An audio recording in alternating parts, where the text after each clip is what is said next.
எந்தன் நேசுவே உந்தன் நேசமே எந்தன் உள்ளம் உருகிடுதே. நல்ல பங்கினை நான் அடைந்தேன் திருப்பாதம் வல்ல பராபரனே சரணம். நல்ல பங்கினை நான் அடைந்தேன் திருப்பாதம் வல்ல பராபரனே சரணம். அந்த மாது கண்களின் நீரை அன்பறிவும் பதம் ஊற்றினாளே. அந்த மாது கண்களின் நீரை அன்பறிவும் பதம் ஊற்றினாளே. என் இதயமே தைல துப்பியே என்னை நொறுக்கி ஒப்படைத்தேன். என் இதயமே தைல குப்பியே என்னை நொறுக்கி ஒப்படைத்தேன். எந்தன் நேசுவே உந்தன் நேசமே எந்தன் உள்ளம் உருகிடுதே. நல்ல பங்கினை நான் அடைந்தேன் திருப்பாதம் வல்ல பராபரனே சரணம். நல்ல பங்கினை நான் அடைந்தேன் திருப்பாதம் வல்ல பராபரனே சரணம். நன்றி என்றும் நான் மறவேனே நம்பிக்கை கண்மலை என் நிறைவா. நன்றி என்றும் நான் மறவேனே நம்பிக்கை கண்மலை என் நிறைவா. எந்தன் துணை நீர் என்னை அறிவீர் எந்தன் பாரம் தாங்கிடுவீர். எந்தன் துணை நீர் என்னை அறிவீர் எந்தன் பாரம் தாங்கிடுவீர். எந்தன் நேசுவே உந்தன் நேசமே எந்தன் உள்ளம் உருகிடுதே. நல்ல பங்கினை நான் அடைந்தேன் திருப்பாதம் வல்ல பராபரனே சரணம். நல்ல பங்கினை நான் அடைந்தேன் திருப்பாதம் வல்ல பராபரனே சரணம். உம்மை அன்றி ஆதரவில்லை உம்முகமே எனக்காறுதலே. உம்மை அன்றி ஆதரவில்லை உம்முகமே எனக்காறுதலே. கைவிடாமல் காக்கும் கரமே கண்கள் அதனை நோக்கிடுதே. கைவிடாமல் காக்கும் கரமே கண்கள் அதனை நோக்கிடுதே. எந்தன் நேசுவே உந்தன் நேசமே எந்தன் உள்ளம் உருகிடுதே. நல்ல பங்கினை நான் அடைந்தேன் திருப்பாதம் வல்ல பராபரனே சரணம். நல்ல பங்கினை நான் அடைந்தேன் திருப்பாதம் வல்ல பராபரனே சரணம். மெய் விசுவாச பாதையில் செல்ல மேன்மை மிகும் பாதையில் செல்ல. மெய் விசுவாச பாதையில் செல்ல மேன்மை மிகும் பாதையில் செல்ல. அன்பு தயவு ஞானம் பொறுமை இன்னும் கிருபை தருளும். அன்பு தயவு ஞானம் பொறுமை இன்னும் கிருபை தருளும். எந்த நேசுவே உந்தன் நேசமே எந்த உள்ளம் உருக்கிடுதே. நல்ல பங்கினை நான் அடைந்தேன் திருப்பாதம், வல்ல பராபரனே சரணம். நல்ல பங்கினை நான் அடைந்தேன் திருப்பாதம், வல்ல பராபரனே சரணம்.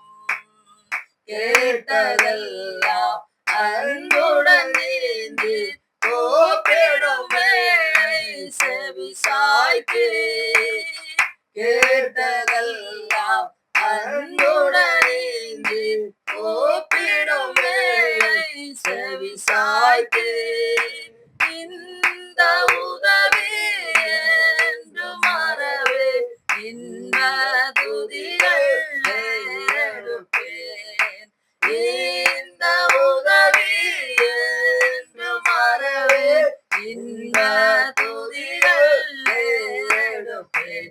எந்த நேசுவே உந்தன் நேசமே எந்த உள்ளம் உருக்கிடுவே.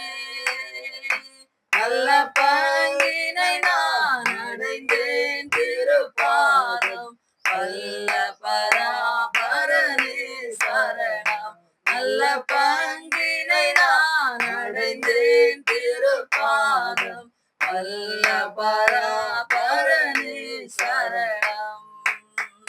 எந்த மேன்மை சிலுவை அல்லாமல் ஏதுமில்லை இந்த பாரினிலே. எந்த மேன்மை சிலுவை அல்லாமல் ஏதுமில்லை இந்த பாரினிலே. உந்தனுடனே என்னை அறைந்து உந்தன் குருசில் பங்கடைந்தேன்.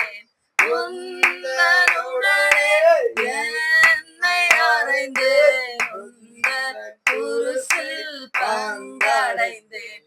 எந்த நேசுவே உந்தன் நேசமே எந்த உள்ளம் உருக்கிடுதே. நல்ல பங்கினை நான் அடைந்தேன் திருப்பாதம், வல்ல பராபரனே சரணம். நல்ல பங்கினை நான் அடைந்தேன் திருப்பாதம், வல்ல பராபரனே சரணம்.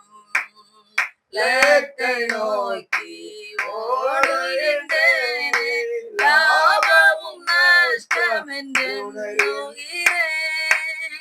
லக்கை நோக்கி ஓடுகின்றேனே, லாபமும் நஷ்டமென்று உணர்கிறேன். ஒன்றே மனதில் ஒன்று நினைவில் சென்றே பரனை கண்டிடுவேன். ஒன்றே மனதில் உண்டு நினைவில் சென்றே பரனை கண்டிடுவேன். எந்த நேசுவே உந்தன் நேசமே இந்த உள்ளா உருக்கிடுதே. நல்ல பங்கினை நான் அடைந்தேன் திருப்பாதம், வல்ல பராபரனே சரணம். நல்ல பங்கினை நான் அடைந்தேன் திருப்பாதம், வல்ல பராபரனே சரணம்.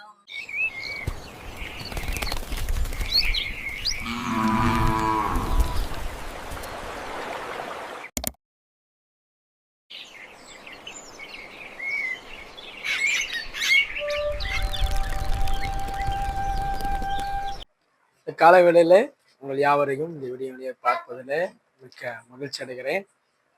கர்த்தருடைய பரிசுத்த நல்ல நாமம் மகிமைப்படுவதாக. இந்த நாள் உண்மையாகவே ஒரு முக்கியமான நாள். நம்ம எல்லாரும் நம்முடைய ஜனநாயக கடமை என்பதை நிறைவேற்றுகிற ஒரு நல்ல நாள்.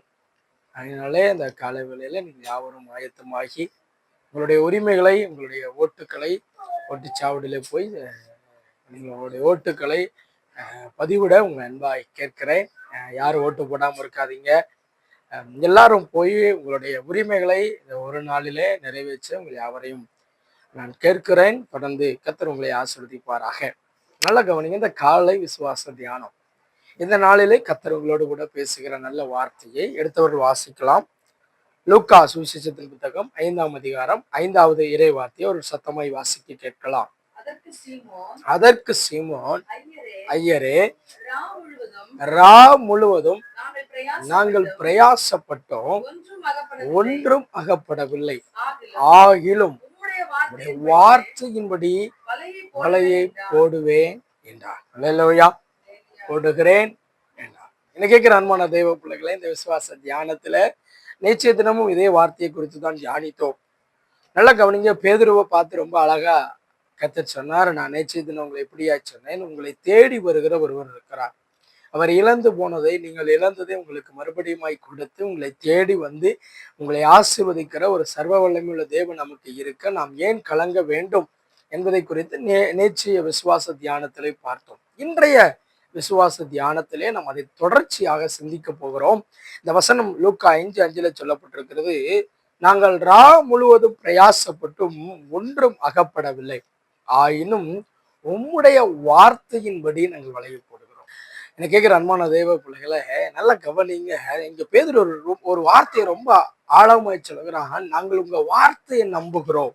நல்ல கவனிங்க. எங்களுடைய தோல்விகள் என்னவா வேணா இருக்கட்டும், எங்களுடைய வாழ்க்கையில நாங்கள் சந்தித்தவ என்னவா வேணா இருக்கட்டும், எங்களுடைய ராத்திரி நேற்றைய இரவனுடைய சூழ்நிலை என்னவா வேணா இருக்கட்டும், ஆனால் இன்றைக்கு இப்பொழுது இந்த கணம் உங்க வார்த்தையை நாங்கள் நம்புகிறோம். எத்தனை பேர் ஆமென் சொல்ல முடியும்? அல்லேலூயா. அப்ப இன்னைக்கு நான் உங்களை தைரியப்படுத்துற இந்த கால வேளையில அவர் வார்த்தை உங்களிடத்துல விடுதலையை கொடுக்கிறதா இருக்குது. அவர் சொன்னால் ஆகும், அவர் கட்டளையிட்டால் நிற்கும் என்று வேதவசனம் சொல்லுகிறது. அதனால தைரியமா சொல்றேன், அவர் உங்களிடம் பேசியிருக்க அவர் வார்த்தையிலே ஒரு விடுதலை உண்டு. அவர் சொன்ன அற்புதம் நடக்கும். அப்போ சொல்றேன், இப்படி சொல்றேன், நம்முடைய வார்த்தையிலே எனக்கு விடுதலை கொடுக்கிற ஒருவர் இருக்கிறார். எத்தனை பேர் ஆமென் சொல்ல முடியும்? வார்த்தை சொன்னா நடக்கும். நூற்றுக்கு அதிபதியை பாருங்க, அங்க ஆண்டவரை அவர் பின்னாடி திரும்பி சொல்றாரு, இப்படிப்பட்ட விசுவாசத்தை நான் இஸ்ரவேலருக்குள்ளே கண்டதில்லை. அவ்வளவு பெரிய மேன்மைய நூற்றுக்கு அதிபதி பெற்றுக்கொள்ள காரணம் நான் சொன்னா, நீர் நீங்க என் வீட்டிற்கு வருகிறதற்கு நான் பாத்திரன் அல்ல, ஆயிலும் ஒரு வார்த்தை மாத்திரம் சொல்லு. அப்போ நூற்றுக்கு அதிபனுடைய நம்பிக்கை என்னவா இருந்துச்சு, நீங்க என்னிடத்துல வருவதை காட்டிலும் உங்க வார்த்தை சொன்னா போதும் ஆண்டவரே. எத்தனை பேர் ஆமென் சொல்லுங்க? அதற்கு நான் பாத்திரவான் அல்ல, என் வீடு பாத்திரமா அல்ல, என்னுடைய சூழ்நிலை பாத்திரமா இல்ல, ஆனா உங்க வார்த்தை எனக்கு வந்தா போதும், என் வேலைக்கார சொஸ்தமாவாங்கிற ஒரு நம்பிக்கையை பார்த்து இஸ்ரவேலர்களுக்கு முன்னாடி ஆண்டவர் திரும்பி சொல்றாரு, இப்படிப்பட்ட விசுவாசத்தை நான் இஸ்ரவேலருக்குள்ளே பார்க்கவில்லை. இந்த காலவெளியில உங்களை பார்த்து சொல்றேன், உங்களுக்குள்ளேயும் அப்படிப்பட்ட விசுவாசம் இன்றைக்கு இருப்பதாக. இங்க பேதுருவிடத்துல காணப்பட்ட விசுவாசம், நாங்கள் ரா முழுவதும் பிரயாசப்பட்டது உண்மைதான், நாங்கள் ராத்திரி முழுவதும் எங்களுடைய உடல் உழைப்புகள் எங்களுடைய எல்லாவற்றையும் செலுத்தினது உண்மைதான், அந்த எல்லாவற்றையும் நாங்கள் கொடுத்தும் அதற்கு பலன் என்ன தெரியுமா? சீரோ. நாங்கள் கொடுத்ததனுடைய முயற்சியினுடைய பலன் சீரோ, நாங்கள் எடுத்த எல்லா முயற்சிகளின் பலன் சீரோ. ஆனா உங்களை நம்பணும்னு நாங்க எடுக்கிற ஒரு முயற்சி இருக்கு பாருங்க, அதுல 100 மடங்கு ஆசீர்வாதம் உண்டு. எத்தனை பேர் ஆமென் சொல்ல முடியும்? இந்த காலையில தைரியமா உங்களை பார்த்து சொல்றேன், நீங்கள் அவர் வார்த்தையின் மேல நம்பிக்கை வச்சு நீங்க எடுக்கிற சிறு முயற்சியா இருக்கலாம், நீங்க வார்த்தையின் மேல நம்பிக்கை வச்சு நீங்கள் எடுக்கிற சின்ன சின்ன முயற்சிகளா இருக்கட்டும், நிச்சயமாய் சொல்லுகிறேன், அவரை நம்புகிறவர்களுக்கு கர்த்தர் 100 மடங்கு ஆசீர்வாதத்தை தருகிறார். பேதுருக்கு கொடுத்தாரா இல்லையா? அவர் சொன்னார், என்ன பண்ணாரு? நீர் சொல்றதுனால நான் செய்யறேன் ஆண்டவரே. என் நண்பர்கள் சொன்னதுனாலயோ, என்னுடைய உறவினர்கள் சொன்னதுனாலயோ, என்னை கூட இருக்கிறவர்கள் சொன்னதுனாலயோ அல்ல, நீர் சொல்லுகிறீர், நான் செய்கிறேன். காரணம் என்ன தெரியுமா? நான் தான் நேற்றைய தினம் சொன்னேன், பேதுரு வார்த்தையை கேட்டுக்கொண்டிருந்தான். அப்ப இன்னைக்கு காலை வேளையில உங்களை பார்த்து சொல்றேன், அவர் வார்த்தையில நம்புகிற உங்களுக்கு 100 மடங்கு ஆசீர்வாதம் உண்டு. தைரியமா போங்க. நான் ஒவ்வொரு நாளும் காலை வேளையில நான் இப்படித்தான் சொல்றேன், விசுவாசமா சொல்றேன். ஏன்னா விசுவாச தியானம். அதனால விசுவாசமா அறிக்கை பண்ணுங்க, நீங்க சொன்னதை நான் செய்ய ஆயத்தமா இருக்கிறாங்க. நீர் சொல்லும் அடியேன் கேட்கிறேன். சாமுவேல் என்ன பண்ண? மிகப்பெரிய தீர்க்கதரிசி, இஸ்ரவேலர்களுக்குள்ளே ஒரு பெரிய தீர்க்கதரிசியா இருந்தான். ராஜாக்களை பாருங்க, இதுவரைக்கும் இஸ்ரவேலர்கள் கடந்து வந்த பாதைகள் நிறைய உண்டு. இஸ்ரவேலுக்கு தன் கண்களால கண்ட அற்புதம் நிறைய உண்டு. ஆனா ராஜாவை ஏற்படுத்தல. அந்த இதுவரை கண்டிராத ஒரு ராஜ்யத்தை, இதுவரை இல்லாத ஒன்ன சாமுவேல் உருவாக்க காரணம், நான் தைரியமா சொல்றேன், அவன் கர்த்தருடைய வார்த்தையை கேட்டது.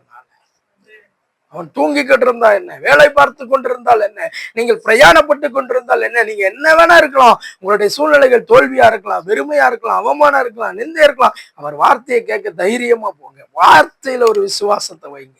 அவர் சொல்லுகிறதுல விசுவாசமா இருங்க. ஆகையினாலதான் வசனம் சொல்லுது, இந்த வார்த்தைகளை வாசிக்கிறவனும் கேட்கிறவனும் இதன்படி நடக்கிறவனுமே பாக்கியவான் என்று வசனம் சொல்லுகிறது அல்லவா. வெளிப்படுத்தல் 1:3 சொல்லுகிறது அல்லவா. எனக்கு கேட்கிற அருமான தெய்வ பிள்ளைகளே, இந்த கால வேளையில இந்த விசுவாசத்தை அறிக்கை பண்ணுங்க. உங்க வார்த்தையை நான் கேட்டு அதன்படி நடக்க நான் ஆவலா இருக்கிறேன். உங்க வார்த்தையின்படி நான் நடக்கிறேன். உங்க வார்த்தையை நான் கேட்கிறேன். உங்க வார்த்தையில வல்லமை உண்டு, உங்க வார்த்தையில அற்புதம் உண்டு. தைரியமா சொல்லுங்க, அவர் சொன்ன வார்த்தையில அற்புதம் உண்டு. அவர் எனக்கு சொல்லியிருக்கிற வாக்கு தத்தங்கள் அற்புதம் உண்டு. ஆபிரகாம் இதை நம்பி வந்தான், வார்த்தையை நம்பி வந்தான், தேவனுடைய சத்தத்தை நம்பி வந்தான். யாக்கோப்பு எப்படி 2 பரிவாரங்களோடு ஆசீர்வாதத்தை பெற்றுக்கொள்ள வார்த்தை தான். அவன் படுத்த இடம், நான் சொல்லுவேன் அடிக்கடி, யாக்கோப்பு படுத்த இடம் வெறுமை. அவன் படுக்கிறதுக்கு தலையில வைக்கிறதுக்கு ஒன்றும் இல்லை. ஒரு கல்லை எடுத்து வச்சான். அங்கதான் அவனுக்கு கர்த்தர் அவனுக்கு வார்த்தையை கொடுத்தார். நான் உனக்கு சொன்னதை செய்யும் அளவோ நான் உன்னை கைவிட மாட்டேன். யாக்கோப்பே, இந்த காலவெளியில் உங்களை பார்த்து சொல்றேன், கர்த்தருடைய வார்த்தையின் மேல விசுவாசம், அவருடைய வாக்கு தத்துவத்தின் மேல விசுவாசம் வைங்க. அவர் சொன்ன வார்த்தைகளின் மேல விசுவாசம் வைங்க. ஊழியரின் மூலமாய், தீர்க்கதரிசிகளின் மூலமாய் உங்களுக்கு கர்த்தர் இத்தனை வாக்கு தத்துவங்கள், வார்த்தைகள் தந்திருக்க நான் ஏன் கலங்கி இருக்கணும்? வார்த்தையில விசுவாசிக்க பழக வேண்டும். அல்லேலூயா. சத்தமா அல்லேலூயா சொல்லுங்களேன். நல்ல கையை உயர்த்தி ஒரு அல்லேலூயா சொல்லுங்க. அந்த கால வேளையில தைரியமா உங்களை பார்த்து சொல்றேன், வார்த்தையில விசுவாசம், கர்த்தருடைய வார்த்தையில விசுவாசம் இங்க. அந்த வார்த்தை நிச்சயமாய் நடக்கும். இது ஒரு சாதாரண மனிதனுடைய வார்த்தை இல்லை. இது எந்த மனு புத்திர ராஜாக்கள் அதிகாரிகளுடைய வார்த்தைகள் அல்ல, அந்த சராசரங்களின் அதிபதியாயிருக்கிறவருடைய வார்த்தை. அந்த வார்த்தையின் மேல பேதுரு நம்பினார். அதான் அவள் ரொம்ப அழகா சொல்றான், ஆயிலும் இருக்கு, தோல்வி இருக்கு, அவமானம் இருக்கு, நிந்த இருக்கு, குறைவுகள் இருக்கு, பிரச்சனை இருக்கு, வியாதி இருக்கு, உபத்திரவம் இருக்கு, என்னால செய்ய முடியாததான், என்னால முடியாத ஒன்றுதான். ஆயிலும், இந்த வார்த்தையினுடைய பவர் பாருங்க. ஆயிலும் உம்முடைய வார்த்தை. நாங்கள் என்ன செய்கிறோம்? வலையை போடுகிறோம், வேலை பார்க்கிறோம், ராத்திரி முழுது வேலை பார்த்தோம், ராத்திரி முழுது பிரயாசப்பட்டோம், நோ யூஸ். ஆனா இன்னைக்கு உங்க வார்த்தையின்படி அதே பிரயாசத்தை தான், பரவாயில்ல, நான் பட ஆயத்தமா இருக்கிறேன். எத்தனை இந்த காலை வேலையில சொல்ல முடியும்? இன்னைக்கு நம்ம பல நேரங்களில் நம்ம என்ன சொல்றோம்? ஏன் ஆராதனைக்கு வரல, ஏன் ஜெபத்துக்கு வரல, ஏன் உபவாச ஜெபத்துக்கு வரல? இல்லப்பா பாஸ்டர், வேலை பார்த்துட்டு வந்து நாங்க டயர்டா இருக்கிறோம், வேலை பார்த்துட்டு வந்து எங்களால நாங்க வர முடியல பாஸ்டர். வந்து பாருங்க, விசுவாச வார்த்தையில விசுவாசம் வச்சு வந்து பாருங்க. பேதுரு அப்படித்தான் பண்ணோம். முழுதும் நாங்க சும்மாலாம் இல்ல, பிரயாசப்பட்டோம், ஆகிலும் ஒன்றும் இல்லை, ஆகிலும் உங்களுடைய வார்த்தையின்படி நாங்க பிரயாசம். தைரியமா சொல்லுங்க, ஆண்டவரே உங்க வார்த்தையை நாங்க நம்புவோம். பேதுரு தான் சொன்ன வார்த்தை. அந்தபடியே அவர்கள் செய்து தங்கள் வலைகள் கிழிந்து போகத்தக்கதாக மிகுதியான மீன்களை பிடித்தார். எப்போ? இந்த வார்த்தையின்படி செய்யும், அவர் சொன்னதை செய்யும் போது. அதனாலதான் இஸ்ரவேல் ஜனங்களுக்கு சொன்னாரு, ஐயா நான் சொன்ன உபதேசங்கள், சீசர்களுக்கு சொல்லும் பொழுது சொன்னார், தான் உங்களுக்கு கற்றுக் கொடுத்த எல்லா உபதேசங்களையும் அவர்களுக்கு கற்றுக் கொடுங்கள். ஏன்னா அதை செய்யணும், அவங்க அந்த உபதேசத்தின்படி நடக்கணும், கர்த்தருடைய வார்த்தையின்படி நிற்கணும். அதான் இஸ்ரவேலுக்கு சொன்னார், உன் குமாரர்கள் நீ படுத்திருக்கும் பொழுதும், நீ நடக்கும் பொழுதும், நீங்கள் எல்லாம் சம்பாசிக்கும் பொழுதும் இந்த வார்த்தையை குறிச்சு, இந்த நியாய பிரமாணத்தை குறித்து பேசுங்கள். ஏன்னா இதுதான் உங்களுக்கு ஜீவன். எத்தனை பேர் ஆமென் சொல்ல முடியும்? இதுதான் எனக்கு பலன், இதுதான் என்னுடைய வாழ்க்கையில ஜீவன் தருகிறது. இந்த வார்த்தையில நம்பிக்கை இருக்கணும். இந்த காலவேளையில ஒருவேளை வார்த்தையில நம்பிக்கை இல்லாம இருக்கலாம், விசுவாசம் இல்லாதவர்களா இருக்கலாம். கர்த்தர் சொன்ன வாக்கு தத்தத்தின் மேல சூழ்நிலையை பார்த்தா ஒண்ணுமே இல்லை, சோர்ந்து போய் இதெல்லாம் எப்படி நடக்கும், இது எப்படி நடந்தேற போகிறது? இல்லைங்க, வார்த்தை இருக்குன்னா கட்டாயமா சொல்றேன், சூழ்நிலையை தன் கரத்தினாலே மாற்றுகிற தெய்வம் எனக்கு முன்னாடி நடந்து போகிறார். எத்தனை பேர் ஆமென் சொல்ல முடியும்? சூழ்நிலைனா எனக்கு செங்கடல் எப்படி வேணா இருக்கட்டும், முன்னாடி கிளம்பி நிக்கலாம். ஆனா வார்த்தை உங்களுக்கு இருக்குன்னா, கர்த்தர் சொன்ன வார்த்தை, நான் உன்னை காலானுக்குள்ள கொண்டு போவேன்னா செங்கடல் வரலாம், எரியோ நிக்கலாம், ஆயன்பட்டன வரலாம், பல கூட்டங்கள் எழும்பலாம், பல ஜாதிகள் எழும்பலாம். ஆனா எப்பேற்பட்ட ஜாதிகள் ஆனாலும் கர்த்தர் நீங்க விசுவாசித்த வார்த்தை உங்களை விசுவாசிக்கும் பொழுது ஜாதிகளுக்கு முன்னதாய் வசனம் சொல்லுது, உங்களுக்கு முன்னதாய் அந்த ஜாதிகளை கொஞ்சம் கொஞ்சமாய் துரத்தி விடுவேன். கர்த்தர் செஞ்சாரா செய்யலையா? இஸ்ரவேலுக்கு முன்னதாய் கர்த்தர் செஞ்சாரா செய்யலையாங்க? அநேக ஜாதிகள் இருந்தார்கள். ஆனா அந்த ஜாதிகளுக்கு மத்தியில இஸ்ரவேலர்களை பலவான்களை கர்த்தர் நடத்தினார். ஒரு கூட்டம் பார்க்குது, ஐயா இவர்களை கண்டு பயப்படுகிற அளவு இருக்குத்தான். நான் உங்களை பார்த்து தைரியமா சொன்னேன், வார்த்தையின்படி நடக்கிறவங்களுக்கு, வார்த்தைகளை கைப்பிடித்து வார்த்தைகளை தங்களுடைய விசுவாசமாக்கி கொண்டு நடக்கிற உங்களுக்கு நிச்சயமா சொல்றேன், ஜாதிகள் உங்களுக்கு முன்னதாய் பயந்திருக்கும். எத்தனை பேர் ஆமென் சொல்ல முடியும்? அல்லேலூயா. ஒரே ஒரு மனிதனை உங்களுக்கு முன்னதாய் சுட்டி காண்பிக்கிறேன். பேதுரு வார்த்தையின் மூலமா நடந்தார். வார்த்தையில் அற்புதத்தை பண்ண என்ன இருந்தது? வலை கழியத்தக்க, கிழிந்து போகத்தக்க மிகுதியான, அவன் தேவைக்கு இல்லை, அவனுடைய வீட்டார் தேவைக்கு, அவனோட வீட்டார் தேவைக்கு மாத்திரமல்ல, அவனோட நண்பர்களுடைய தேவைக்கு. அப்புறம் அவங்கள பார்த்து சொல்றேன், நீங்க வார்த்தையில நடக்கிறவர்களா இருந்தால் உங்கள் மூலமா எங்க வீடு ஆசீர்வதிக்கப்படும். உங்கள் வீட்டின் நிமித்தமா எங்களுடைய சொந்த பந்தங்கள் ஆசீர்வதிக்கப்படுவார்கள். உங்க சொந்த பந்தங்கள் நிமித்தமா இந்த கிராமங்கள் பட்டணங்கள் கர்த்தருக்கு ஆசீர்வாதமா இருக்கும் என்பதிலே எவ்வித சந்தேகமும் இல்லை. எத்தனை பேர் ஆமென் சொல்ல முடியும்? இல்லையா? ஒரே ஒரு மனிதரை உங்களுக்கு முன்னதை சுட்டி காண்பிக்கிறேன். யோவான் சுவிசேஷத்தின் புத்தகம் 5ஆம் அதிகாரத்திற்கு நேராக கவனத்தை திருப்போம். யோவான் 5ஆம் அதிகாரம் அங்கு ஒரு மனிதரை குறித்து மிக அழகாய் சொல்லப்பட்டிருக்கிறது. வாசிக்கலாம். 5வது 6வது வசனம். 38 வருஷம் வியாதி கொண்டிருந்த ஒரு மனுஷன் அங்கே இருந்தான். 38 வருஷம் வியாதி கொண்டிருந்த ஒரு மனிதன் அங்கே இருந்தான். படுத்திருந்த அவனை இயேசு கண்டு அவன் வெகு காலமாய், அவனை பார்த்தாலே தெரியுது இவன் யாரு, வெகு காலமா இந்த வியாதியில பாருங்க. நீங்க சில ஆஸ்பத்திரிக்கு போகும் பொழுது, சில நபர்கள் சிலர் வீட்டுக்குள்ள போகும் பொழுது தெரிஞ்சிடும் இங்க யாரோ ஒருத்தர் ரொம்ப நாளா வியாதியா படுத்திருக்கிறாங்க. ஏன்னா நமக்கு தெரியும், பார்த்தாலே அந்த படுக்கையை பார்க்கிற பொழுது, அங்கிருந்து வருகிற அந்த ஸ்மெல்ல பார்க்கிற பொழுது நான் தெரிஞ்சிடும் இவங்க ரொம்ப நாளா வியாதியா இருக்கிறாங்க. இப்போ இயேசு அறிந்து கொண்டார். அறிந்து கொண்டு என்ன சொல்றாரு தெரியுமா? அவனை நோக்கி சுத்தமாக வேண்டும் என்று விரும்புகிறாயோ என்று கேட்டார். நல்ல கவனிங்க, நல்ல கவனிங்க, நல்ல கவனிங்க அன்பான தேவ பிள்ளைகளை. இங்க ஒரு 38 வருஷம் வியாதியா இருக்கிறான். அவன்கிட்ட வந்து ஆண்டவர் கேட்கிற, நீ சுத்தமாகணும்னு விரும்புறியா? நீங்களும் நானும் இருந்தா என்ன சொல்லுவோம்? 38 வருஷம் இருக்கிற வியாதியை சுகமாக்க ஒருத்தர் வந்தா, ஐயா நல்லா இருப்ப, எனக்கு சுகமாக்கு. நல்ல கவனிங்க. ஒருத்தர் ரொம்ப வியாதியா இருக்கிறாங்க, ரொம்ப வியாதியா இருக்கிறாங்க. ஒருத்தர் இருந்து சொல்லுவாங்க, ஐயா இந்த இடத்துக்கு போனா இந்த வியாதிக்கு மருந்து கொடுக்குறாங்களாம். ஐயா தெய்வமே கடவுள் மாதிரி வந்தீங்க என் உயிரை காப்பாத்துறதுக்கு. அந்த இடத்துல அற்புதம் நடந்துட்டுன்னு வச்சுக்கோங்களேன். எப்படி சொல்லுவாங்க? கடவுள் மாதிரி வந்து என்னை காப்பாத்திட்டாங்க. இங்க கடவுளே வந்து நின்னு கேட்கிறாரு, நீ விரும்புகிறாயா? சுத்தமாக விரும்புகிறாய்? அவன் என்ன பதில் சொன்னான் தெரியுமா? வாசிக்கலாம். அதற்கு வியாதியஸ்தன், ஆண்டவரே தண்ணீர் கலக்கப்படுவதற்கு முன் போது என்னை குளத்திலே கொண்டு போய் விடுகிறதற்கு ஒருவனும் இல்லை. நான் போகிறதற்குள்ளே வேறொருவன் எனக்கு முந்தி இறங்கி விடுகிறான். அப்போ நல்ல கவனிங்க, பேசுகிறவர் இன்னார் என்பதை இந்த 38 வருஷம் வியாதியா இருந்தவன் அறியவில்லை. பேசுகிறவர் யார்? இவன் நினைக்கிறான், இந்த குளத்துல தானே என்னை கொண்டு போய் விடுவாங்க, இந்த குளத்துல என்னை விட்டாங்கன்னா இந்த குளத்துல இருந்து தானே நான், அதாவது அந்த சம்பவம் சொல்லப்பட்டிருக்கிறது, அந்த பெதஸ்தா குளம் ஒரு நம்பிக்கை. தூதன் வந்து கலக்குவான், அதுல முதல்ல இறங்குறவன் சுஸ்தமாகிறான் என்கிற ஒரு நம்பிக்கை, ஒரு விசுவாசம், அதிலே விடுதலை உண்டு. ஆனா நல்ல கவனிங்க, இவனுடைய நம்பிக்கை எதுல இருந்துச்சு? இந்த பெதஸ்தா குளத்து மேல இருக்கிறது. இன்னைக்கு பல நேரங்களில கர்த்தருடைய வார்த்தை நமக்கு இருக்க, நம்முடைய நம்பிக்கை எங்க இருக்கு? இந்த பெதஸ்தா குளத்தை போல சில நபர்கள், சில குடும்பங்கள், சில உறவுகள், சில உறுப்பினர்கள், சில வேலை பார்க்கிற இடத்துல பாத்தீங்கன்னா சில நபர்கள், இவங்களையே நம்பிக்கொண்டிருக்கிறோம். சில நேரம் சொல்லுவோம்ல, யாராட்டும் வந்து, ஐயா இன்னைக்கு என்ன வீட்டு வாடகை கொடுக்கல, இந்த சம்பளம் இன்னும் வரல, வரும்னு இன்னைக்கு நம்புறேன், நான் அந்த சம்பளத்தை நம்பி இருக்கிறேன், வந்துச்சுன்னா செஞ்சிடுறேன். இன்னைக்கு இந்த போலதான் ஒரு உதாரணமை சொல்கிறேன். இங்க 38 வருஷம் வியாதியா இருந்த ஒருத்தருக்கு நம்பிக்கை எது மேல இருந்துச்சுன்னா குளத்து மேல இருந்துச்சு. முன்னாடி நிற்கிறவர் இந்த குளத்தை காட்டிலும் பெரியவர், சாமுவேலை காட்டிலும் பெரியவர், சாலமோனிலும் ஞானம் பெறுந்தவர். நல்ல கவனிங்க, நல்ல கவனிங்க. ஆபிரகாமை காட்டிலும், அல்லையா முற்பிதாக்களாகிய மோசேயை காட்டிலும் இவர் பெரியவருங்கிறத இந்த 38 வருஷம் வியாதியா இருந்தவன் அறியவில்லை. அவருடைய வார்த்தையை கவனிக்கல, இந்த வார்த்தையை நம்பல. அந்த வார்த்தையின் மேல விசுவாசம் வைக்கல. அதனாலதான் சொல்றான், இந்த குளத்துல கொண்டு போய் விடுறதுக்கு எனக்கு ஆள் இல்லையே. நீ நம்ம எத்தனை நேரம் சொல்றோம்.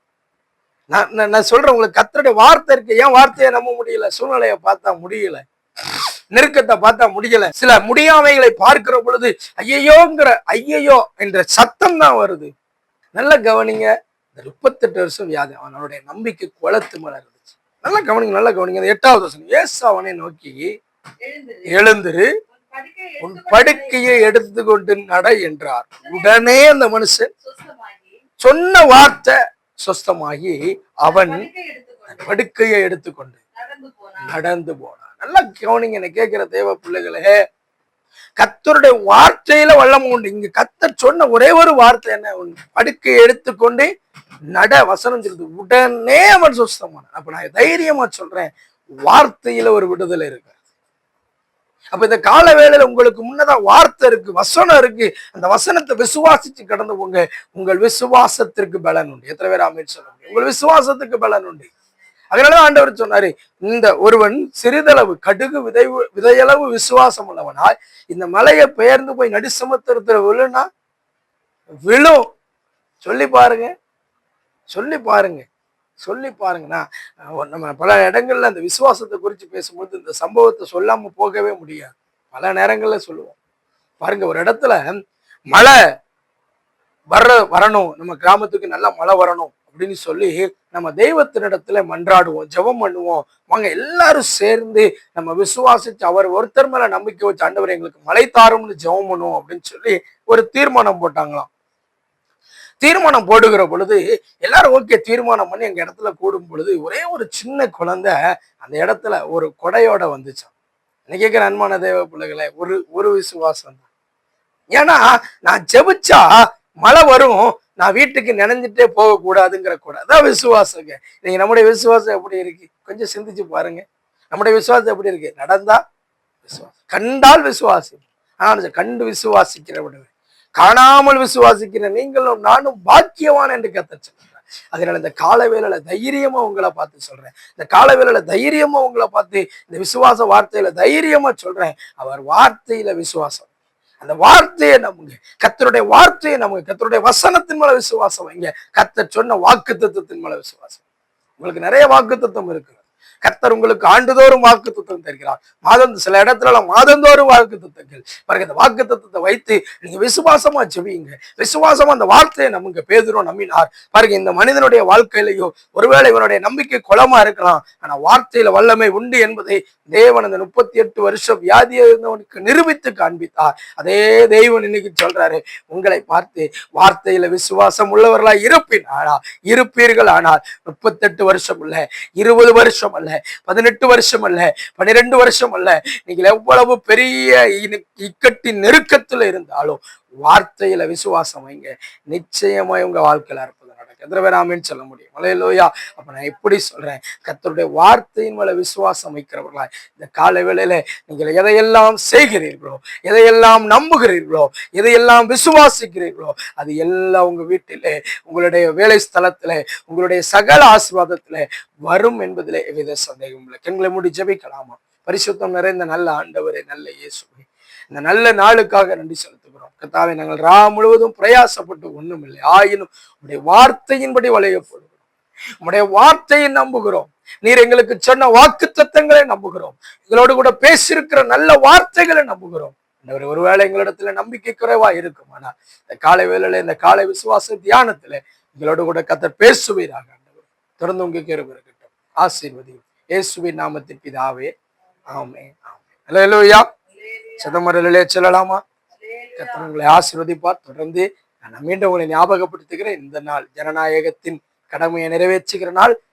தயவு செய்து நீங்கள் எல்லாரும் கடந்து சென்று உங்களுடைய ஓட்டை பதிவு செய்யுங்கள். கர்த்தர் தாமே உங்களை ஆசீர்வதிப்பார். தொடர்ந்து ஒவ்வொரு நாளும் காலை 5:30 மணிக்கு இந்த காலை விசுவாச தியானம் நிகழ்ச்சியின் மூலமாய் இந்த வீடியோ வழியாக உங்களுக்கு கர்த்தருடைய வார்த்தையை கொடுத்து வருகிறேன். தொடர்ந்து ஊழியங்களுக்காக ஜெபம் செய்யுங்கள். இதன் மூலமாக நீங்கள் அற்புதங்களையும் நன்மைகளையும் பெற்றிருப்பீர்கள். ஆனால் தாராளமாக எங்களுடைய வாட்ஸ்அப் நம்பருக்கும் இல்லை ஃபோன் நம்பருக்கும் நீங்கள் தொடர்பு கொண்டு எங்கள் ஊழியத்தில் உற்சாகப்படுத்தலாம்.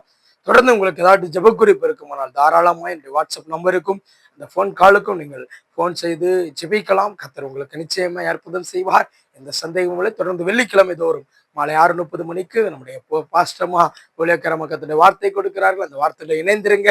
தேவ நாமம் உங்க மூலமாய் மகிமைப்படும். தொடர்ந்து இந்த சேனலை சப்ஸ்கிரைப் செய்து வைத்துக் கொள்ளுங்கள். கர்த்தருடைய வார்த்தையை உங்களுக்கு முன்னதாக கொடுக்க தேவன் பெரிய கிருபைகளை கர்த்தர் கொடுத்து வருகிறார். தொடர்ந்து தேவன் இந்த ஊழியத்தை ஆசீர்வதிக்க எங்களுக்காகவும் எங்கள் ஊழியர்களுக்காகவும் ஜெபித்துக் கொள்ளுங்கள். கர்த்தர் தாமே உங்களை நிறைவாய் ஆசீர்வதிப்பாராக. God bless you.